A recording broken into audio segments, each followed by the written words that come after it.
রোগী মৃত্যু ঘিরে ধুন্ধুমান। নোদাখালীতে নার্সিংহোমে ভাঙচুর, নোদাখালীর ডোঙারিয়ার ঘটনা। চিকিৎসায় গাফিলতিতে রোগী মৃত্যুর অভিযোগ। নার্সিংহোমে ভাঙচুর রোগীর আত্মীয়দের।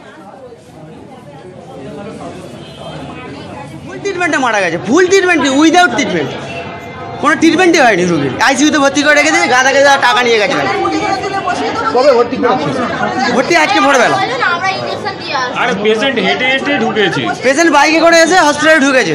সিকিউরিটির দরজা খুলে নিজে এনে সে পেশেন্ট যদি মনে যায় থানায় অভিযোগ করছে। হ্যাঁ, থানা পুলিশ প্রশাসন যা ব্যবস্থা নেবে তাই নেবে।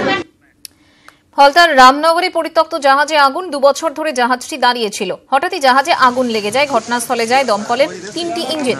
কিছুক্ষণের চেষ্টায় আগুন আয়ত্তে আসে। টেলিফোনে রয়েছেন আমাদের প্রতিনিধি শুভজিৎ দাস। শুভজিৎ, এখনকার কি পরিস্থিতি? দেখো মঞ্জিরা, যেটা বলছি, যেটা আমরা টিভিতে দেখাচ্ছি, সেটা হচ্ছে ফলতা এক পরিত্যক্ত জায়গায় রামনগরে দীর্ঘ 2 বছর ধরে একটি জাহাজ রয়েছিল।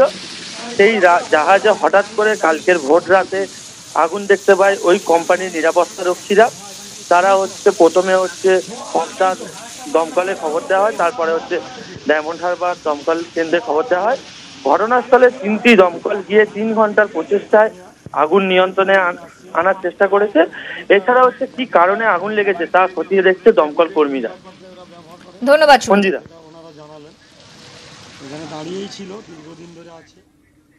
আবারও মেট্রো বন্ধের খবর পাওয়া যাচ্ছে। নোয়াপাড়া থেকে গিরিশ পার্ক পর্যন্ত বন্ধ থাকবে মেট্রো সার্ভিস।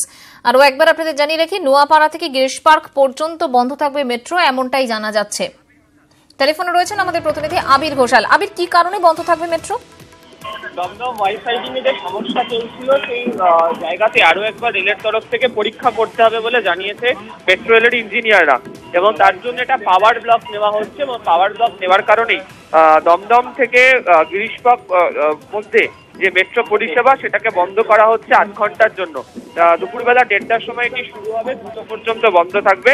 এই মাঝের সময়টাতে যে গাড়ি চলবে সেটা হচ্ছে গিরিশ পার্ক থেকে কবি সুভাষ। এদিনকে সকালবেলাও তুমি জানো যে ওয়াইফাইডিং এর ক্ষেত্রে যখন ট্রেনকে নিয়ে আসা হচ্ছিল, থার্ড রেল একটা ফুলকি দেখতে পাওয়া যায়।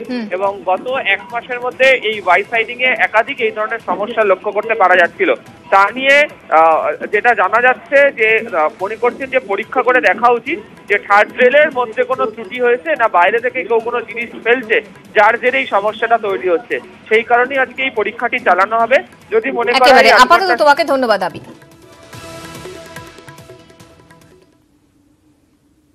দীর্ঘ প্রতীক্ষার পর অবশেষে জুড়ে গেল দক্ষিণ 24 পরগনা জেলার নামখানার হাতানিয়া দোয়ানিয়া নদীর সেতু।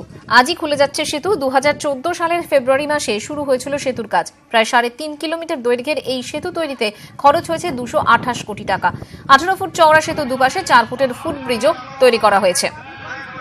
টেলিফোনে রয়েছেন আমাদের প্রতিনিধি অর্পণ মণ্ডল। অর্পণ, আপাতত ছোট গাড়ি, 4 চাকার গাড়ি চালানো হবে, এর কারণ কি? দেখো, এখনো পর্যন্ত এই ব্রিজের সম্পূর্ণ কাজ সম্পূর্ণ হয়নি, যার কারণে কিন্তু ছোট গাড়ি চলাচল করবে এবং বিভিন্ন পরীক্ষা নিরীক্ষা এখনো পর্যন্ত বাকি রয়েছে।